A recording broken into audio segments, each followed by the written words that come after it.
दोस्तों आप में से बहुत सारे बच्चे ऐसे होंगे जिन्होंने शॉर्ट एडवर्टीजमेंट आने के बाद एपीएफसी और ईयू एग्जाम की प्रिपरेशन स्टार्ट करी होगी। और जब आप ये प्रिपरेशन स्टार्ट कर रहे होंगे तो आपके मन में सवाल ये आएगा कि सर इन एग्जाम्स में कुछ ऐसे कंपोनेंट हैं जो मैंने कभी पहले प्रिपेयर करे ही नहीं है। जैसे फॉर एग्जाम्पल मैं नॉन कॉमर्स बैकग्राउंड का हूँ, अकाउंटेंसी मैंने कवर नहीं किया। मैं नॉन लीगल बैकग्राउंड का हूँ, मैंने कभी लेबर लॉस नहीं पढ़े हैं, मैंने कभी सोशल सिक्योरिटी एक्ट्स नहीं पढ़े हैं। तो इन कंपोनेंट को मुझे कैसे अप्रोच करना चाहिए, मेरी प्रिपरेशन स्ट्रेटेजी क्या होनी चाहिए। और खासकर वो बच्चा जो कि यूपीएससी सिविल सर्विस एग्जाम की तैयारी कर रहा है या फिर एसएससी सीजीएल एग्जाम की तैयारी कर रहा है जहां पर ये कंपोनेंट्स नहीं आते हैं, उनका तो डाउट पक्का होगा कि सर वो कंपोनेंट्स जो मैंने ऑलरेडी प्रिपेयर कर रखे हैं I am comfortable in them, लेकिन इन कंपोनेंट्स के लिए मेरी अप्रोच क्या होनी चाहिए। तो वीडियो आप सबके लिए बहुत इंपॉर्टेंट है क्योंकि यहां पर मैं आप लोगों को स्पेशल कंपोनेंट्स की, यूनिक कंपोनेंट्स की प्रिपरेशन स्ट्रेटेजी को बहुत अच्छे से एक्सप्लेन करने वाला हूं। लेकिन आगे बढ़ने से पहले मैं आप लोगों से रिक्वेस्ट करूंगा कि अगर आप लोग एपीएफसी और ईयू एग्जाम की तैयारी कर रहे हैं तो हमारा चैनल सब्सक्राइब करना ना भूलें और आप एक गाइड बुक पक्का डाउनलोड कर लें जो कि आपके लिए टोटली फ्री है। लिंक वीडियो के डिस्क्रिप्शन में है जहां पर आपको इस एग्जाम की कंप्लीट इंफॉर्मेशन एक ही जगह पे मिल जाएगी, decoded syllabus, solve PYQs and preparation strategy. And दोस्तों जब आप एक गाइड बुक डाउनलोड करते हैं तो आप अपने जो फील्ड वगैरह फिल करते हैं उसके बाद आपको ईमेल पे गाइड बुक रिलीज जो है रिसीव होगी। आप प्रमोशंस वाले सेक्शन में, इनबॉक्स वाले सेक्शन में, स्पैम वाले सेक्शन में जाके वो गाइड बुक का जो है जो पीडीएफ है वो आप देख सकते हैं। ठीक है, अब बात करते हैं कि भाई इन एग्जाम के लिए, एपीएफसी और एग्जाम के लिए स्पेशल कंपोनेंट्स को मुझे कैसे अप्रोच करना चाहिए, मेरी प्रिपरेशन स्ट्रेटेजी क्या होनी चाहिए। तो सबसे पहले मन में सवाल ये आता है कि सर क्या ये कंपोनेंट्स जो स्पेशल कंपोनेंट हैं ये प्रिपेयर करने जरूरी हैं और कौन से ऐसे कंपोनेंट हैं जिनको मैं स्पेशल मानूं।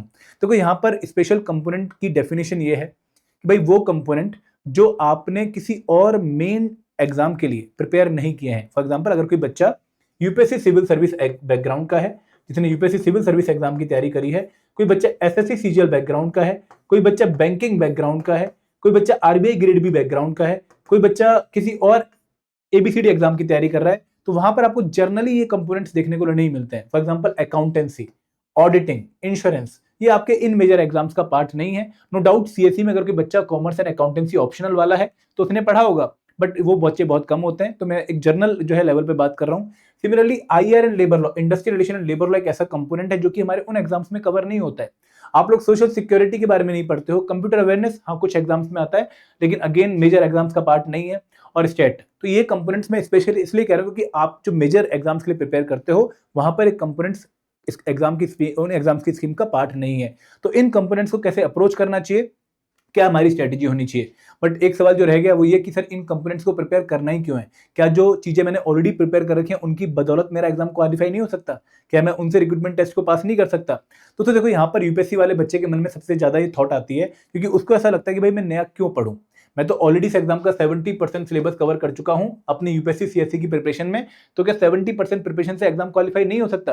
तो यहां पर मैं आप लोगों को बताना चाहूंगा कि भाई बहुत मुश्किल आपके लिए सिचुएशन हो जाएगी, बहुत रिस्की आपके लिए सिचुएशन है क्योंकि 70% सिलेबस से आप जितना मर्जी अपना लेवल इंक्रीज क्यों ना कर लो सिलेबस में, एग्जाम क्वालिफाई होना is very very difficult, next to impossible. क्यों? क्योंकि अगर आप 70% के साथ जा रहे हो तो आप एग्जाम में अराउंड 210 मार्क्स के लिए प्रिपेयर करके जा रहे हो। ठीक है, आप लगभग जो है अगर मैं एग्जैक्टली बताऊं तो आप लगभग 84 क्वेश्चन जो है प्रिपेयर करके जा रहे हो, लेकिन एग्जाम में जो बाकी 30 क्वेश्चन आने वाले हैं, 36 क्वेश्चन आने वाले हैं, वो आप क्या करोगे। वहां पर अगर आपने सिंपल क्वेश्चन भी अटेम्प्ट नहीं किया तो आप कहीं ना कहीं इन्हीं के ऊपर रह जाओगे डिपेंडेंट। तो 84 क्वेश्चन में ऐसा तो है नहीं कि आप 84 के 84 करेक्ट करके आओगे, यहाँ पर भी कुछ नेगेटिव मार्किंग होगी। और मैं एक्सपेक्ट कर रहा हूँ कि भाई आप अगर मान लो 90% की एक्यूरेसी मेंटेन करते हो तो भी आपके 9 क्वेश्चन गलत हो गए। तो 9 क्वेश्चन गलत मतलब आपके 75 करेक्ट हैं और आपके 9 इनकरेक्ट हैं। तो 75 करेक्ट से आपके कितने मार्क्स बने, आपके मार्क्स बने 75 करेक्ट से अगर आप 2.5 के हिसाब से लें तो 187.5। ठीक है, आई होप इतने मार्क्स बने होंगे। और नेगेटिव कितने हैं, 9। तो 9 अगर आप देखेंगे कि भाई आपको 0.833 की पेनल्टी है, इंटू 9 अगर आप करेंगे तो आपके लगभग 8 नंबर जो नेगेटिव हो रहे हैं वो आपको 179 पे ले आएंगे। और दोस्तों क्योंकि इस बार कट ऑफ हाई जाने के चांसेस क्योंकि वैकेंसीज लो थी तो आप अगेन फंस जाओगे। तो यहाँ पर इसलिए आपको इंपॉर्टेंट कंपोनेंट्स प्रिपेयर करने चाहिए, स्पेशल कंपोनेंट्स प्रिपेयर करने चाहिए। क्योंकि रूल क्या है सिलेक्शन का कि भाई आपका सिंपल क्वेश्चन और मॉडरेट क्वेश्चन किसी भी कंपोनेंट का, जो कंपोनेंट आपने नहीं पढ़े इनका भी सिंपल और मॉडरेट क्वेश्चन अगर आप गलत करके आ गए तो दोस्तों फिर सिलेक्शन नहीं होने वाली। इनका भी सिंपल क्वेश्चन मॉडरेट क्वेश्चन आपने ठीक करना है, तब जाकर आप अपने आप को रेस में जो है आगे पाओगे। ठीक है, और इन कंपोनेंट्स की वेटेज दोस्तों अगर हम बात करें, इन कंपोनेंट्स की वेटेज धीरे धीरे एग्जाम में बढ़ती जा रही है। नो डाउट जीएस एक बहुत इंपॉर्टेंट पार्ट है एग्जाम की स्कीम का, बट इसकी जो वेटेज पहले 45 से लेकर 50 क्वेश्चंस की थी वो अब रिड्यूस होकर 35 के आसपास आ चुकी थी 2023 एग्जाम में। नो डाउट आगे बढ़ सकती है, बट अगर हम जनरली माने तो एग्जाम की 1/3 स्कीम ही है। 1/3 पोर्शन ही एग्जाम का ये है। सिमिलर अगर मैं क्यूआरई प्लस करंट अफेयर की बात करूं तो ये भी एग्जाम का 1/3 पोर्शन ही है, और ये अगेन एग्जाम का 1/3 पोर्शन है। ये कंपोनेंट बहुत स्पेशल है। क्यों स्पेशल है? क्योंकि वेटेज इंक्रीज कर रही है। अगर 2015 2021 में पेपर देखें तो अगर 25-30 के आसपास क्वेश्चन 2021 में आए, 15 के आसपास क्वेश्चन एपीएफसी 2015 में आए, तो अब ये क्वेश्चन 40 हो गए। तो इनको आप हल्के में नहीं ले सकते। सिमिलरली आप लोगों को मॉडरेट लेवल का पेपर देखने को मिलेगा, तो यहां पर स्कोरिंग पोटेंशियल थोड़ा हाई है। आप यहां पर अच्छा स्कोर कर सकते हैं with limited preparation, with average preparation. वहां पर क्या होगा कि भाई अगर जीएस में आपने बहुत तगड़ा प्रिपेयर भी कर लिया, आपने एक्स्ट्रा ऑर्डिनरी प्रिपेयर कर लिया, तो आप 25 से 28 पहुंच जाएंगे, 25 से 29 पहुंच जाएंगे। लेकिन यहां पर अगर आप 40 क्वेश्चन को एवरेज प्रिपेयर करके गए तो आप 30 प्लस तक पहुंच सकते हैं। ऐसे यहां पर चांसेस हैं। सिलेबस भी थोड़ा कम है जीएस में। देखो सिलेबस की कोई लिमिट ही नहीं है। आपको पता है कि भाई हिस्ट्री एंड कल्चर में कुछ भी पूछ सकते हैं, बहुत वास्ट सिलेबस है। पॉलिटी का अगेन बहुत वास्ट सिलेबस है, जनरल साइंस का अगेन बहुत वास्ट सिलेबस है, इकोनॉमी बहुत वास्ट है। लेकिन यहाँ पर थोड़ा सा सिलेबस कंट्रोल में है और कॉस्ट टू बेनिफिट रेशियो काफी अच्छा है। और आप अगर इन कंपोनेंट्स को प्रिपेयर कर लोगे तो आप बाकी एस्पिरेंट्स के ऊपर एक एज रख पाओगे। तो इसलिए आपको इन कंपोनेंट्स को प्रिपेयर करना चाहिए। कैसे प्रिपेयर करना चाहिए हम बात करते हैं। पहले कंपोनेंट वाइज वेटेज देख लेंगे भाई, स्पेशल कंपोनेंट में भी किस कंपोनेंट की कितनी वेटेज है। कंप्यूटर अवेयरनेस की अराउंड 10 क्वेश्चन की वेटेज है। अगर मैं सोशल सिक्योरिटी की बात करूं तो अराउंड 8 to 10 क्वेश्चन आपको यहां से देखने को मिलेंगे। यहां से आपको देखो 12 से 15 क्वेश्चन देखने को मिल सकते हैं, और यहां से भी आपको 12 से 15 क्वेश्चन देखने को मिल सकते हैं। तो अगेन ये पोर्शन बहुत इंपॉर्टेंट है एग्जाम के लिए, क्योंकि यहां पर आप लोगों को लगभग 40 question, 45 question, 1/3 of the paper देखने को मिल रहा है। तो ये प्रिपेयर करना ही करना है। अब बात करते हैं भाई अप्रोच क्या होनी चाहिए। देखो अप्रोच का सिंपल प्रिंसिपल क्या है कि भाई पहले आपको हर एक कंपोनेंट में पता होना चाहिए कि आपको एग्जैक्टली उस कंपोनेंट में क्या प्रिपेयर करना है, आपको कौन कौन से टॉपिक किसी कंपोनेंट में प्रिपेयर करने हैं। फिर आपको पता होना चाहिए कि भाई उसमें क्वेश्चन कैसे पूछे जाते हैं उस पर्टिकुलर कंपोनेंट के। फिर आपको पता होना चाहिए कि भाई उस कंपोनेंट को फॉलो करने की अप्रोच क्या होनी चाहिए। क्या थ्योरी रीड करके काम चला जाएगा या फिर मुझे पूरा अंडरस्टैंडिंग डेवलप करनी पड़ेगी। फिर आपको पता होना चाहिए कि भाई यहाँ पे कंसिस्टेंसी से अगले 3 महीने मुझे डेली लगभग 2 से 3 घंटे देने पड़ेंगे इन कंपोनेंट्स में, तब जाकर मैं इनको कंफर्टेबली लेवल पे प्रिपेयर कर पाऊंगा। ठीक है, अब इनको डिस्कस करते हैं। सबसे पहले इंडस्ट्रियल रिलेशन की बात करते हैं। इंडस्ट्रियल रिलेशन आईआर लेबर का एक पार्ट है, आईआर लेबर लॉ कंपोनेंट का एक पार्ट है। यहां से आपको एग्जाम में अराउंड 4 क्वेश्चन देखने को मिलेंगे एपीएफसी में। ईओ में पिछली बार एक भी क्वेश्चन आईआर का नहीं आया, लेकिन आ सकता है। तो लगभग 4-5 क्वेश्चन की वेटेज है। अब दोस्तों यहाँ पर डिकोडेड सिलेबस क्या है। डिकोडेड सिलेबस आप लोगों के सामने कि भाई आपको ये टॉपिक प्रिपेयर करने हैं। Overview of IR, Indian labour force, trade union, collective bargaining, industrial discipline, industry में कैसे कैसे कन्फ्लिक्ट होते हैं उनको कैसे रिजॉल्व किया जाता है। आप फिर पढ़ेंगे वर्कर्स की participation in the management, ILO की कन्वेंशंस वगैरह। तो वो सारे टॉपिक मैंने यहाँ पे मेंशन किए हैं। ये डिकोडेड सिलेबस है। अब जो आप मिसलेनियस टॉपिक पढ़ेंगे तो वहाँ पे कुछ थ्योरीज पढ़ते हैं आप आईआर की। तो ये ब्रॉड टॉपिक्स मैंने कैसे आइडेंटिफाई किए हैं, जो डिफरेंट एग्जाम्स हैं जहां पर आईआर एंड लेबर लॉ एक सिलेबस का पार्ट है, जैसे एएलसी एग्जाम हो गया, एलयू एग्जाम हो गया, उनके पेपर को एनालाइज करके और पास्ट ईयर एपीएफसी और ईओ के पेपर को एनालाइज करके सिलेबस की डिकोडिंग हमने करी है। तो ये टॉपिक ब्रॉडली आप लोगों को प्रिपेयर करने हैं फॉर आईआर कंपोनेंट। और दोस्तों ये कंपोनेंट थ्योरेटिकल कंपोनेंट है। थ्योरेटिकल का मतलब क्या है कि यहाँ पर अगर आप रीडिंग कर लेंगे, एक रीडिंग पहले समझने में और दूसरी रीडिंग एक बार रिवाइज, तो आपको यहाँ पे कोई दिक्कत नहीं आने वाली। और अगर आप नोट्स बनाना चाहें तो पॉइंटर फॉर्म में नोट बना सकते हैं। फॉर एग्जाम्पल अगर आप इंडस्ट्रियल कन्फ्लिक्ट एंड डिस्प्यूट पढ़ रहे हैं तो भाई कौन सा कन्फ्लिक्ट जो है किस तरीके से कहाँ मेंशन किया गया है, जैसे राइट टू स्ट्राइक है कहाँ मेंशन किया गया है, वर्कर की पार्टिसिपेशन मैनेजमेंट कौन सा आर्टिकल है। तो एक छोटे पॉइंटर नोट्स बनेंगे। फॉर एग्जांपल ट्रेड यूनियन कि भाई कब बनी, किसने बनाई, कौन सी पॉलिटिकल पार्टी से एफिलेटेड है, कौन कौन सी प्रोमिनेंट पर्सनैलिटीज इसका पार्ट थी। तो ये शॉर्ट नोट्स बनेंगे। तो थ्योरेटिकल कंपोनेंट अप्रोच क्या है, रीड करना है एक बार और एक बार रिवाइज करना है। और कैसे क्वेश्चन एग्जाम में आते हैं, एग्जाम में आप लोगों को यहां से 2 तरह के क्वेश्चन देखने को मिलेंगे। एक तो है constitutional provision related to labour, labour के रिगार्डिंग जितने भी कॉन्स्टिट्यूशनल प्रोविजन है उनके रिगार्डिंग क्वेश्चन देखने को मिल सकता है। जैसे 2015 में पता नहीं 2021 में इन्होंने क्वेश्चन पूछा कि which article of the Indian constitution provides for the participation of labour in the management of industry. तो ये पॉलिटिका और लेबर लॉ का दोनों का एक मिक्सचर वाला क्वेश्चन है। राइट टू स्ट्राइक क्वेश्चन इन्होंने पूछा। तो ऐसे क्वेश्चन आपको देखने को मिलेंगे अराउंड 2 के आसपास, जो आपके पॉलिटी से रिलेट कर रहे होंगे। और 2 क्वेश्चन यहाँ पर थ्योरी बेस्ड होंगे। जो थ्योरी आप पढ़ रहे हो उनसे बेसिस पे आपसे क्वेश्चन पूछ लेंगे। फॉर एग्जांपल आपको डिफरेंट ट्रेड यूनियन दे दी हैं, आपको इनको अरेंज करना है in the correct chronological order of their formation, कौन सी पहले बनी कौन सी बाद में बनी। ऐसे ही एक और क्वेश्चन था कि भाई आपको एक जगह पे दे दी ट्रेड यूनियन और दूसरी जगह पे दे दी पॉलिटिकल पार्टीज, और आपको बताना था कि भाई कौन सी ट्रेड यूनियन कौन सी पॉलिटिकल पार्टी से लिंक रखती है। तो ऐसे क्वेश्चंस को कवर करने के लिए अगर आपने थ्योरी अच्छे से पढ़ी होगी तो आपको कोई भी दिक्कत नहीं आएगी। तो यहाँ पर हमने क्या कवर कर लिया कि भाई क्या क्या पढ़ना है, कैसे पढ़ना है और किस डेप्थ में पढ़ना है। और दोस्तों आइडियली आईआर वाला जो पोर्शन है, थ्योरेटिकल पोर्शन है, यहां पर अगर आप दिन में 3 घंटे देते हैं तो ये कंपोनेंट आप लोगों का 5 से 6 दिन में कंप्लीट हो जाना चाहिए। 20 घंटे से ज्यादा का ये कंपोनेंट नहीं है, तो आपको उतना टाइम ही डिवोट करना चाहिए, ओवर टाइम यहाँ पर डिवोट नहीं करना चाहिए। और दोस्तों इसके लिए बेस्ट बुक क्या रहेगी? प्याली घोष की बुक। आप IR बुक बाय प्याली घोष फॉलो कर सकते हैं। लेबर लॉ अपने यहाँ से प्रिपेयर नहीं करने हैं। आगे बढ़ते हैं। अब दोस्तों बात करते हैं लेबर लॉस की। देखो again we have too many labour laws in our country. आपको क्या ओल्ड लेबर लॉ प्रिपेयर करने हैं, न्यू लेबर कोड प्रिपेयर करने हैं? काफी बच्चों को ये भी डाउट होता है। तो मैं आप लोगों को बता दूं कि भाई जब आप लेबर लॉ प्रिपेयर करने जाएंगे तो आपको ओल्ड लेबर लॉस 12 तो प्रिपेयर करने ही करने हैं। ओल्ड का मतलब क्या है कि जो कंसोलिडेटेड नहीं हुए हैं, जो कि पहले से चले आ रहे हैं, जैसे payment of wages act 1936, minimum wages act 1948, industrial employment standing order act 1946, trade union act 1926, factory act 1948, industrial dispute act 1947, child and adolescent labour prohibition act 1986, interstate migrant workman act 1979, contract labour regulation and abolition act 1970, payment of bonus act 1965, building and other construction worker act 1996 and mines act 1952। तो ये 12 act हो गए। और दोस्तों ये 12 act पढ़ने के बाद अगर टाइम और एनर्जी बचती है तो आप लेबर कोड प्रिपेयर कर सकते हैं। अभी तक 2023 तक लेबर कोड से क्वेश्चन नहीं आया था, आगे आ सकता है, तो आप इनको छोड़ के मत जाइए, बट पहले प्रायोरिटी में आप लेबर लॉस प्रिपेयर करेंगे। अब दोस्तों बच्चों के मन में डाउट ये आता है कि सर क्या यही 12 लेबर लॉ प्रिपेयर करने हैं, कोई और लेबर लॉ प्रिपेयर नहीं करना है? दोस्तों अगर कोई लेबर लॉ न्यूज में रहता है तो आपको उसको प्रिपेयर करके जाना है, क्योंकि एग्जाम में ये लिस्ट एग्जॉस्टिव नहीं है, ये इंडिकेटिव लिस्ट है। इसमें और लेबर लॉस भी ऐड हो सकते हैं depending on the current affair, तो वो आप करंट अफेयर में कवर कर लेंगे। तो अगेन आपको यहाँ पर ये 12 लेबर लॉ तो ढंग से प्रिपेयर करके करंट अफेयर से कोई और न्यू लेबर लॉ अगर आता है तो प्रिपेयर करके जाना है। ठीक है, अब दोस्तों लेबर लॉ में अप्रोच क्या रहेगी, ध्यान से सुनिएगा। लेबर लॉस जो है वो बेसिकली लीगल लैंग्वेज है, बेयर एक्ट है। तो यहाँ पर 3 चीजें इंपॉर्टेंट होती है। एक तो डेफिनेशन बहुत इंपॉर्टेंट है, भाई इंप्लॉय की डेफिनेशन क्या है, एम्प्लॉयर की डेफिनेशन क्या है, ठीक है, कोई और बॉडी है उसकी डेफिनेशन क्या है, आपको डेफिनेशन अच्छे से पता होनी चाहिए। फिर आपको सेक्शंस के बारे में नॉलेज होनी चाहिए। And last but not the least, आपको यहाँ पर पता होना चाहिए कि भाई प्रोविजंस क्या है किसी पर्टिकुलर पॉइंट से रिलेटेड। फॉर एग्जांपल अगर आप कोई अपीलेट अथॉरिटी के बारे में पढ़ रहे हो किसी एक्ट में, तो अपीलेट अथॉरिटी में कौन कौन होना चाहिए, कौन उसको अपॉइंट करेगा, कितने टाइम के अंदर उस अपीलेट अथॉरिटी को अपना डिसीजन देना है, उसके खिलाफ अपील कहीं हो सकती है नहीं हो सकती है। तो ये पूरे प्रोविजन अच्छे से कवर करेगा, क्योंकि यहाँ पे जो क्वेश्चन एग्जाम में आते हैं वो प्रोविजन बेस्ड क्वेश्चन ही आते हैं। और दोस्तों कहीं ना कहीं लेबर लॉस का जो लेवल है वो इंक्रीज होता जा रहा है। पहले आपने अगर सर्विस नॉलेज लेबर लॉस की रखी हुई थी तो काम चल जाता था, बट अब उस लेवल पे काम नहीं चलता। आपको कहीं ना कहीं लेबर लॉस बहुत अच्छे तरीके से प्रिपेयर करने पड़ेंगे। और दोस्तों एक बार में लेबर लॉस समझ नहीं आते हैं, मैं मतलब काफी बच्चों से सुन भी चुका हूं और मेरा खुद का भी एक्सपीरियंस है कि लेबर लॉस आपको एटलीस्ट क्विकली 2-3 बार रिवाइज करने पड़ेंगे, तब जाकर आप यहाँ पर थोड़ा कंफर्टेबल फील करेंगे। तो यहाँ पर जैसे आज आपने कोई लेबर लॉ पढ़ा है, ठीक है, कोशिश करिए कि विद इन अ वीक आप इसको एक बार रिवाइज कर लें और फिर विद इन 15 डेज आप इसको दूसरी बार रिवाइज कर लें, तब जाकर आप एक लेबर लॉ पे अपनी कमांड देख पाएंगे। ठीक है, तो ये अप्रोच फॉलो करिएगा।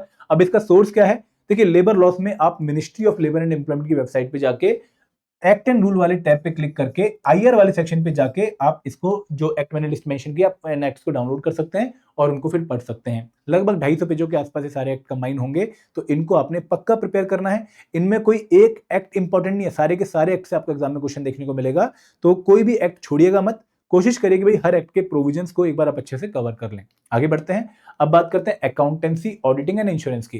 तो ये जो पूरा कंपोनेंट मैंने मेंशन किया अकाउंटेंसी, ऑडिटिंग एंड इंश्योरेंस, ये पार्ट है एपीएफसी एग्जाम के सिलेबस का। यू एग्जाम में सिर्फ अकाउंटेंसी मेंशन कर रखा है, बेसिक प्रिंसिपल्स ऑफ अकाउंटेंसी, लेकिन एपीएफसी एग्जाम में अकाउंटेंसी, ऑडिटिंग एंड इंश्योरेंस, और यहाँ पर अकाउंटेंसी मोस्ट इंपॉर्टेंट है, ऑडिटिंग थोड़ा कम इंपॉर्टेंट और इंश्योरेंस उससे भी थोड़ा कम इंपॉर्टेंट। तो आपने पहले तो प्रायोरिटी में अकाउंटेंसी प्रिपेयर करना ही करना है।